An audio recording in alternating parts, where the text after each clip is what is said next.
2019. You really should cut the booze, lose 50 kilos, and fulfill your lifelong dream of becoming a YouTube star by taking up extreme parkour. That's why you're here. This isn't a radio show. It's a spiritual journey to help you live your best life. It can't help you achieve any of your goals, but it will make you much, much, much better at sex. Welcome to Radio Chaser. Yes, indeed. Welcome to the show. We have Chris Taylor in today along with Andrew Hansen, Charles Firth. My name is Dom Knight. Just before we get into the show, a couple of fires at emergency warning level in our listening area. One, 15 k's southwest of the Warragamba Dam Wall in the Blue Mountains National Park, and that Gospers Mountain fire that's been burning for weeks in the Hawkesbury. So more information coming up in the news. Isn't that a classic Scott Morrison era story that a place that was built for a dam, like rainfall, is actually it's on fire at the moment? Welcome to 2019 in Australia. I can't actually see you, Dom. Like, there's so much smoke in this studio. I don't know if it's just Sydney general haze or Dom's taking up smoking or what's going on. I can barely breathe in this place. But you know what the advantage of that is, Chris? I don't have to look at Dom. Well, we don't have to look at Dom. That's wonderful. That's a sight for sore eyes to not see him. But also, you don't have to read any of the Israel Folau headlines that are in the news today. They're blanketed by smoke, which is a great thing to happen, I think, to any news about Israel Folau. I'm sick to death of hearing about Israel Folau. There's smoke over the payout amount. I mean, the telly reported 8 million. Then the Rugby Australia said, that's nothing like that much. No one knows what he's been paid, but he's been paid a lot. It's a confidential sum. I imagine Rugby Australia's just done the right thing. It's just annoying noise to have around. So they said, let's just nip the whole story in the bud. We'll do a secret settlement. We don't need to know the amount of money. Do we know what Israel Folau's put down the smoke in Sydney to? Is that well, no, gays having a kiss on Christmas Day? No, it is. Is it Moses God appearing to Moses as a burning bush? It's gays getting married. He's already said that. Yeah, right. And so if there are any gays out there looking to get married, could you just please refrain from getting married until after bushfire season? Yeah. I think it's very selfish of them. It is. Yeah, very selfish. It's also, you'll just be sweaty if you have a summer wedding anyway. Yeah, if you want to look good at your gay wedding, wait till autumn. Yeah. Well, Charles, now that you've said that, we're going to have to pay out $8 million to you. I don't think this company, SCA, has $8 million right now, based on the redundancies I've been reading about. No, you're all annoying me, guys. You're all annoying me very much by talking about Israel Folau. What I'm going to have to do is buy this product right here. Are you tired of hearing everything that Israel Folau ever says? Yes. What if I told you you don't need to hear every single tiny thing that Israel Folau says? Don't I? No! But every time I turn on the TV or read the news or even just open my window a tiny fraction, everyone is constantly screaming at me about whatever Israel Folau just said.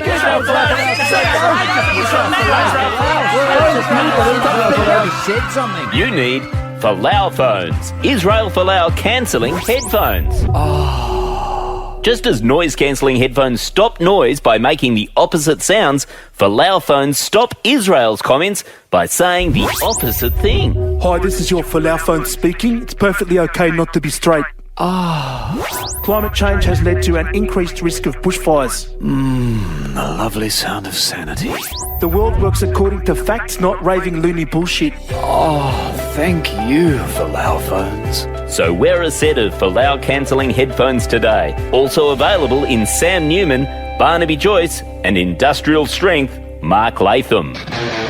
Radio Chaser on Sydney's Triple M. Now, gents, I'm feeling a little refreshed. I just come back from a lovely couple of days away with the missus. We went up to Mackerel Beach, kind of opposite Palm Beach, Pittwater kind of way. You need to get a ferry to go over there. It's there's no road access. Lovely, lovely getaway. Relatively smoke-free compared to Sydney at the moment. Really? So it's extraordinary. It was a win on every score, except I managed to get myself in a little bit of a pickle one night. A couple of nights ago, it's fair to say my wife and I, we'd had a few drinks, and we'd noticed someone had left like a boat, as in like a dinghy, with its outboard still attached up on the beach. Nice. Like, there's a lot of kayaks and just rowboat dinghies, but this one had an outboard, which was a hell of a magnet for a couple of people who were 7 G&Ts in. So we said, should we just take it for a little spin. What? Yeah. Well, I mean, it's such a small little area. We said, well, just take it out and back for 5 minutes. It'd be lovely. Do you do this with cars? Because they have engines in them too. Do you just see them and take them for a spin? What about the light rail, Taylor? When it starts in a week, you're going to just jump down and take the wheel? If I'm 7 G&Ts in, I probably will. I'll probably be the first person to get the light rail in Sydney going. Anyway, now, the only other thing you need to know for this story is we said, should we do it nude? Well, of course you did. What was the logic behind that? It was sort of a dare. We'd been playing board games, and it was a momentum snowballing dare. Was it just you and your wife? Yeah. No. Yeah. It was nothing kinky. It was just the two of us. Yeah. And anyway, so we're in the hood. It was actually incredibly boring. It was just Right. It was like 10 o'clock at night. We'd had a few. We said, let's get our kid off and steal a boat. What, and sit in a little boat on your bare bum? Yep. Yeah, with the mozzies. Look, I don't know what you guys do with your missus in your spare time. That's what we do. Right. Anyway, so we take it out, and it's cruising along quite nicely, and we go along to the next bay, which is Currawong. I don't know if you know. The next beach is Currawong. Lovely. And that's when the trouble started, because we assumed we'd inherited a boat with an outboard full of petrol. Yes. It ran out of fuel, Taylor. and we are stranded off Currawong without any oars and without an engine that's any longer working. Or clothes. Or without any clothes. Now, we've got a couple of options. We either try and swim back to Mackerel Beach where we started, I make the decision just to go to Currawong, which is the nearest shore, and then we'll just sort of work it out from there. Yes. We get to the shore at Currawong, and lo and behold, there's a wedding going on. No! Someone's erected this massive marquee, and there's a wedding in full swing, much like my genitalia. and we had no option. Like I just literally had to sort of go up to the marquee and explain the situation. In the nude. In the complete starkers, and I had to ask for help. And look, all I'll say is, the bride took one look at my member and looked very grateful she was marrying her fella by contrast. Triple M Radio Chaser. Split ends on Triple M. I got you. This is Radio Chaser. Speaking of NZ, before he went down there, Prince Charles had a bit of a showdown apparently with Prince Andrew and said, "Mate, you're not coming back pretty much ever. You're out of the job." And he was the one, getting in there and kicking heads because he's going to take over soon. Does a royal ever really kick heads, or is there a very stiff upper lip way of saying, you hang out with pedophiles, you're no longer welcome in this family? No, I think the traditional thing to do is to just put them in a Paris tunnel. Charles Firth. No, it's actually even harsher than that because That's a red card, surely. Yeah, that's probably a red card. Yeah, there we go. That's a red card. You're out of the break, Charles. No more words till the next break. But for the royal family, what they've actually said is quite harsh. I mean, not as harsh as that. But, they've said he can't come to church on Christmas Day because they always go. I think they're up in Sandringham or somewhere. Hey, that's a score, isn't it? Yeah, that's good. And it says here that he could be banned. People are worried that sex abuse campaigners will infiltrate the crowd to make the obvious point that he's a bit of a creep for being Jeffrey Epstein's mate and everything like that. So, yes, he's been kicked out of church, out of the royal family. But surely sex creeps, the perfect place for them is the church. That's where they all hang out. I want to reverse the red card. I like that one. Andrew's probably been promoted. Probably going to be the priest that's been delivering the sermon. So it's going to be a very Merry Christmas. Because apparently Prince Charles hates Prince Andrew anyway, is the story. It'll come up in a future series of The Crown, I'm sure. But look, it is time pretty much. I'm looking forward to that series of The Crown. How long have we got to wait for the Prince Andrew years? Yeah, right. Look, the thing is, basically it's time to call time on Prince Andrew. His public career is pretty much over, so it's time to farewell him from public life. Radio Chaser presents In Memoriam, Prince Andrew, Duke of York. Born in 1960, Prince Andrew was the Queen's favourite child for no apparent reason. Serving his country in the Falklands War, he did nothing. In 1986, he married Sarah Ferguson, with whom he shared a passion for doing nothing. Did you ever know that you're my hero? 10 years later, they divorced, so the prince could spend more time without his family, doing nothing. Prince Andrew continued to do nothing whatsoever until 1999, when he finally did something. Unfortunately, that was befriending a pedo. You are the wind beneath my wings. Prince Andrew will be remembered for organising the murder of Jeffrey. I mean, for nothing. Radio Chaser. Triple M.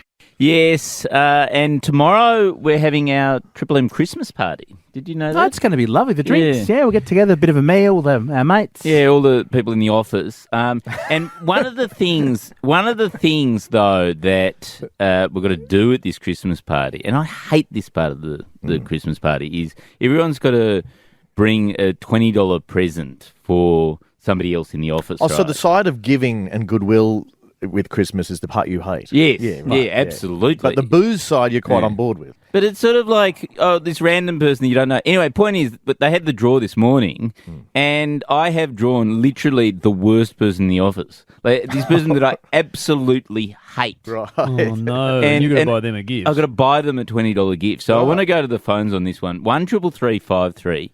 What should I buy Dom? Hey! Hey! It's supposed to be anonymous. For starters. 133353. Oh, it's difficult, isn't it? What would you buy someone you wouldn't want him to get anything for a start. No, exactly. Well, in a way, I've often found it easier to buy for people you hate than you like. Because, like people you like, it's sort of flowers or chocolates or booze or something. Someone you hate, you can just find... I don't know, just we broadcast quite close to Chinatown. You could find like a goose that's just been thrown out the back in a laneway, that's gone off. It's been lying there since April. Wrap that up and put it under Dom Knight's schnout. And you go up to them and say, "Can I buy this?" Yeah, $2. And no, I'll give you 20 for it. I'll give you But I'll tell you, Dom has a book out at the moment. How much is your book? I'll give you It's $29.95 or free for the best caller on this phone, which I feel awkward about. Here we go. 133353. Rip out some pages and give Dom his own book. Yeah. $20 worth of his book. Oh, no, but actually, like a half ripped out Dom book would be better than the whole book. So That's true.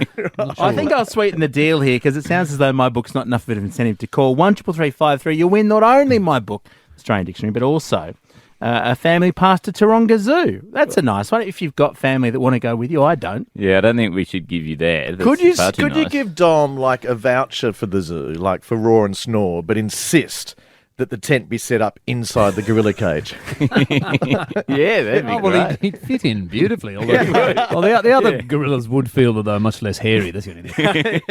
133353. This is meant to be the I can't even set it up. I feel so upset. No, so what should I buy, Dom? What should I buy someone who I truly, truly hate? I've got a $20 budget.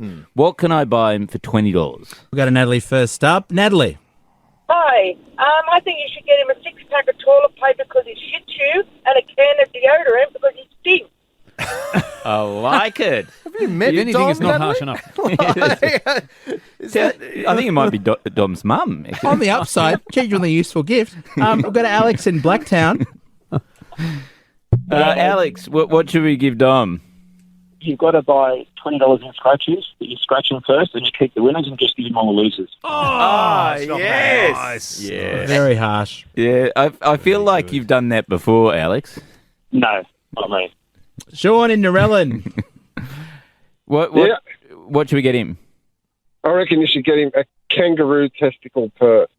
Ooh. Okay. That's not bad. Yes. Functional. I've seen those down at the little souvenir shop near the Opera House, actually. Yeah. I know it'd be great if the kangaroo's still attached to the testicles. So Yeah, it's that's not tasty. That's better. So you're not just carrying along, a purse fashioned from a dead testicle pouch, but you've actually still got a live kangaroo you've got to take everywhere you want. You go to Coles and do your shopping, and you somehow got to get your whole roo out every time you want to pay for something. Yeah. And you've got to dig into its scrote just to get your coins as well. Charming idea when we're giving away a family pass to Taronga Zoo. You just wouldn't want to tap him, I think. No. All right. Robert in Maroubra. Hello. What should we get him? Fake poo. Why fake? Oh, this is so mean. Fake poo only costs like $1. That would be a lot of fake poo. Yeah. There's a certain scatological theme emerging with a lot of the suggestions from our callers this afternoon. That's not bad, Bronwyn. Thank you very much. Who else we got, Dummy? Yes, Ben in Belrose, our final caller. Okay, Charles, here you go. Yep. $19.90. Yep. For that, you can buy yourself a 6-pack of Trojans. Yep. You can buy a cheap pair of spectacles. and a Hallmark card that says, "I wish your parents had gone to Specsavers."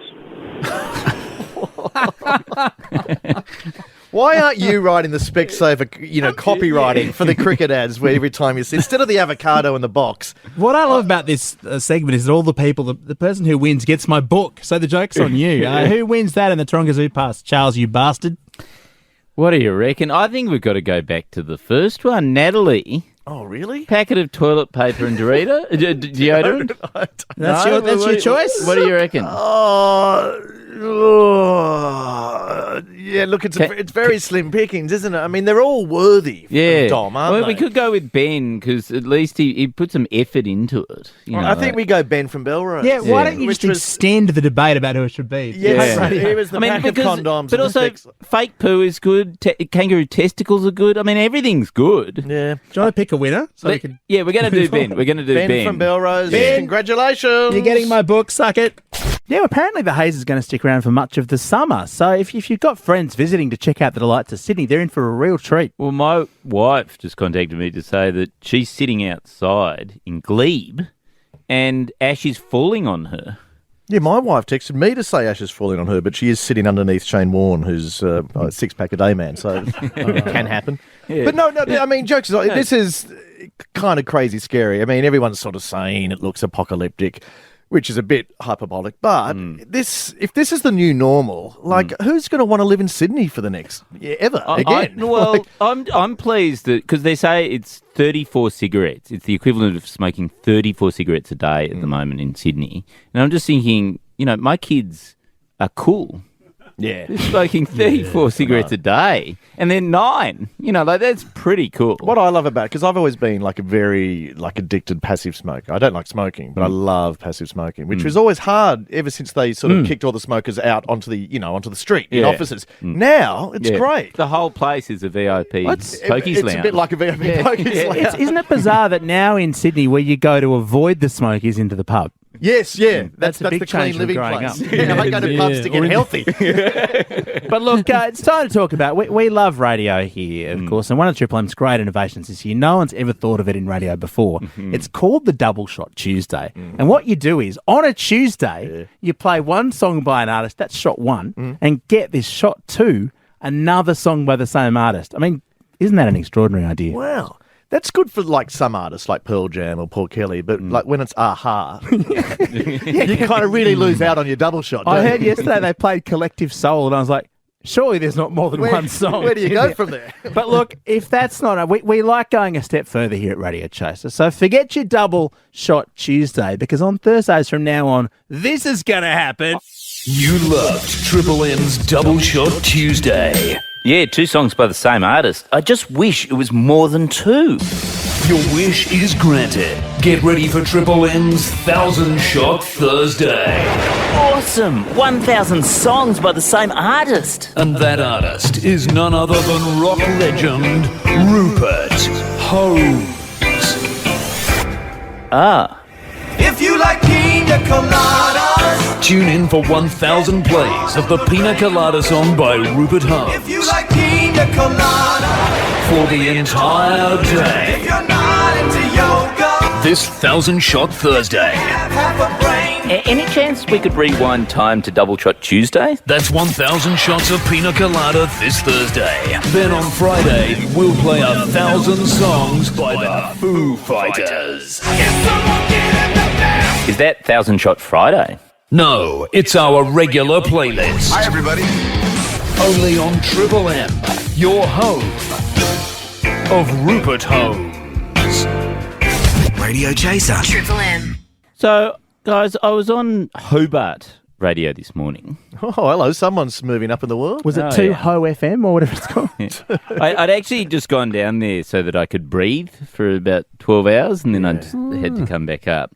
But, and the guy who was running this show, this is how he started his show. Oh! Why do you go, like that every time? It's my tribute to Dom Knight. I'm influenced by Dom Knight of Chaser Radio, Triple M in Sydney. Yeah, and I hadn't noticed this, but he reckoned that Dom starts pretty much every break with, Oh, right.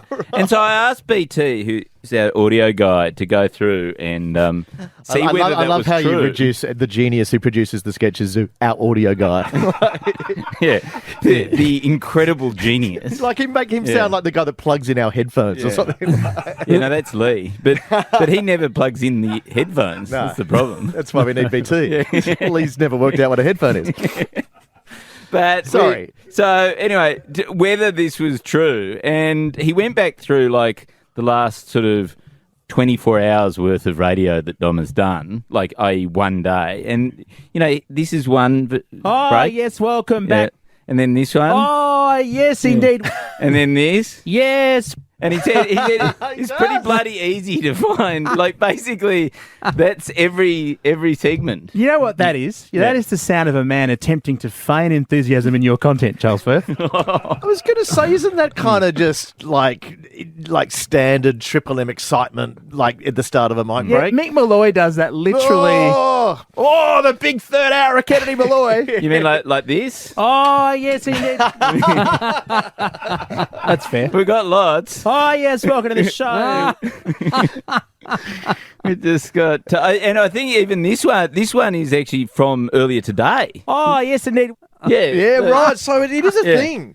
And now I actually dug up some of Dom's sex tapes, and it's amazing what he sounds like on those. Oh, yes, welcome back. Triple M Radio Chaser. Oh, now I'm self-conscious about it. Radio Chaser here on Triple M. We have Kennedy Malloy coming up very soon, and Blanche Dalpouget, of all people, is on the... Blanche Dalpouget. Yes, coming up. Oh, and you thought Lee Sales was of the moment. Anyway, no, that's going to be great. Bob's ex. Nothing says Triple M like a dead Prime Minister's wife. With a French name. No, stick around for that. That's going to be fun. And tomorrow on Radio Chaser, a very special show as we look back on 2019, the year that was, our favourite sketches and bits and pieces from the years, which means this is the final edition of... Yes. Cat's pajamas or cat's piss. It sounds a bit like Bill Laurie, doesn't it? Yes, he's got him. All right, first story today. AirAsia, the airline, has launched a restaurant that serves plain food on the ground. Aeroplane food? Yes, aeroplane food. In Kuala Lumpur. They want to take it global. Are you on board? Do you think it's good cat's pajamas or bad cat's piss? Oh, cat's pajama. Like, I know people who genuinely like aeroplane food. Really? You know, like the cliche is that it's terrible. I actually love the ritual of it. I kind of like organising myself and, balancing the bread roll and then working out when will I have the little dessert or the chocky and all that kind of thing. So even though the food's rubbish, the actual ritual of balancing the little tray and coordinating that with a 14-hour flight is quite pleasing. So as long as the restaurant's putting in really uncomfortable seats, appalling service and someone fat and sweaty beside me so you get the full experience, I'm thumbs up, cat's pajamas. I'm with you, Chris. I'm also hoping that you can sit up the back of the restaurant and be told by the waiter that they've just run out of food. What I want is for them to just bash my elbow with the trolley every time they pass. Yeah, the sommelier will do that for you. That's all experience. Which vintage trolley would Sir like to be bashed with? Now, look, speaking of airlines, this is another great story. A plane passenger on American Airlines. Oh, this is another great story. They faked an illness to try and get a better seat. And now in this case, they were caught out and kicked off the flight, actually. It landed. But do you think it's a good strategy to try and get a better seat, to just pretend to be sick? Apparently it works Wait a other minute, times. they said, wait a minute, you're not sick, and so they grounded the plane. Yeah, I may have just given the end of the story away too early, but what do you think? Did you fake an illness? Just give it a go to try and get a It kind of more comfy depends on seat? the illness. Like, I reckon faking death would be going too far. Yeah. Like, you'd just say it's unnecessary for you to fly, sir. Unless you're getting home for your funeral. They unless stash you're you in having the bathroom. That's what they do a with weekend corpses. at Bernie's or something. Yeah, I would have thought there'd be a type of like halfway illness. I mean, obviously not Ebola, but maybe like a broken leg or something could be good. So, yeah, cat's pajamas.